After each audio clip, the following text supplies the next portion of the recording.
राधे कृष्णा दोस्तों, आज मैं आपके लिए बच्चों की सही परवरिश के लिए कुछ लाई हूँ। शहर से कुछ दूरी पर बसे एक मोहल्ले में रुचिका अपने हस्बैंड के साथ रहती थी।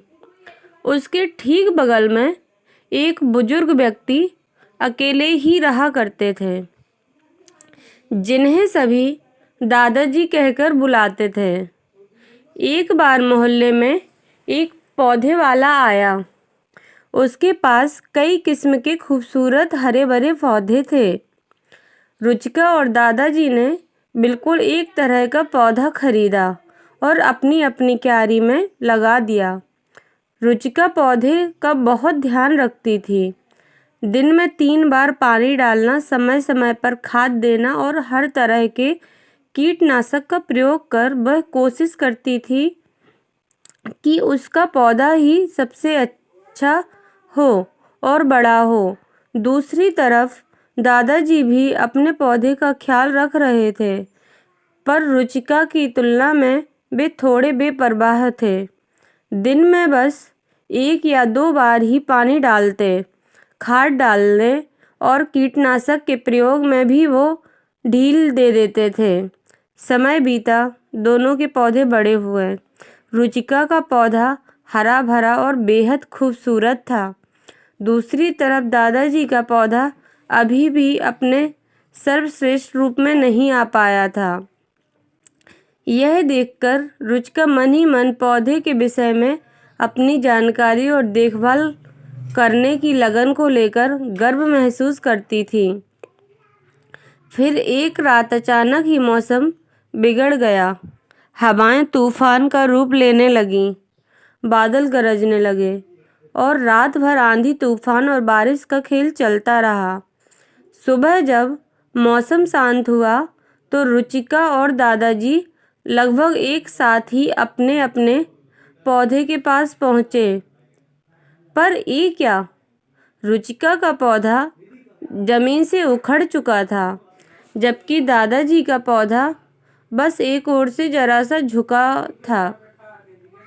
ऐसा क्यों हुआ दादाजी? हम दोनों के पौधे बिल्कुल एक तरह के थे, बल्कि आपसे अधिक तो मैंने पौधे की देखभाल की थी। फिर आपका पौधा प्रकृति की इस चोट को झेल कैसे गया, जबकि मेरा पौधा धराशायी हो गया? रुचिका ने घबराहट और दुख भरे शब्दों में प्रश्न किया। इस पर दादाजी बोले, देखो बेटा, तुमने पौधे को उसकी ज़रूरत की हर एक चीज़ प्रचुरता में दी, इसलिए उसे अपनी आवश्यकताएं पूरी करने के लिए कभी खुद कुछ नहीं करना पड़ा। ना उसे पानी तलाशने के लिए अपनी जड़ें ज़मीन में भीतर तक गाड़नी पड़ी और ना कीट पतंगों से बचने के लिए अपनी प्रतिरोधक क्षमता पैदा करनी पड़ी। नतीजा ये हुआ कि तुम्हारा पौधा बाहर से खूबसूरत हरा भरा दिखाई दे रहा था, पर वह अंदर से कमज़ोर था और इसी वजह से वह कल रात के तूफान को झेल नहीं पाया और उखड़कर एक तरफ गिर गया।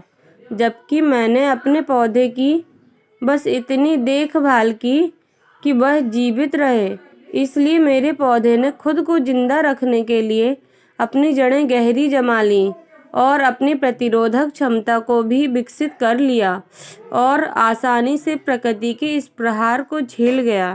रुचिका अब अपनी गलती समझ चुकी थी, पर अब वह पछताने के सिवा और कुछ नहीं कर सकती थी। इस कहानी से हमें यह सीख मिलती है, आजकल परिवार छोटे होने लगे हैं। अधिकतर जोड़े 2 या सिर्फ एक ही बच्चा कर रहे हैं। ऐसे में माता पिता बच्चों का रखरखाव करने में उन्हें इतना कर दे रहे हैं कि बच्चे को खुद करने की संघर्ष करने का मौका ही नहीं मिल रहा। वे भावनात्मक और शारीरिक मजबूत बनने की जगह कमज़ोर बनते जा रहे हैं। बच्चों को पालना और पौधे की देखभाल करने में काफ़ी समानताएं हैं। ऐसे ही छोड़ देने पर बच्चे और प्लांट्स दोनों बिगड़ जाते हैं और ज़रूरत से अधिक रखरखाव करने पर वे कमज़ोर हो जाते हैं। इसलिए बतौर अभिभावक ज़रूरी है कि हम एक सही अंतराल के साथ अपने बच्चों को पालें पोसें और सही परवरिश दें, ताकि वे उस पौधे की तरह बने जो मुसीबतों के आने पर गिरे नहीं, बल्कि अपना सीना चौड़ा कर उनका सामना कर सके। धन्यवाद दोस्तों, हमारी कहानी यहीं समाप्त हुई। अब मिलते हैं हम अपनी अगली कहानी के साथ।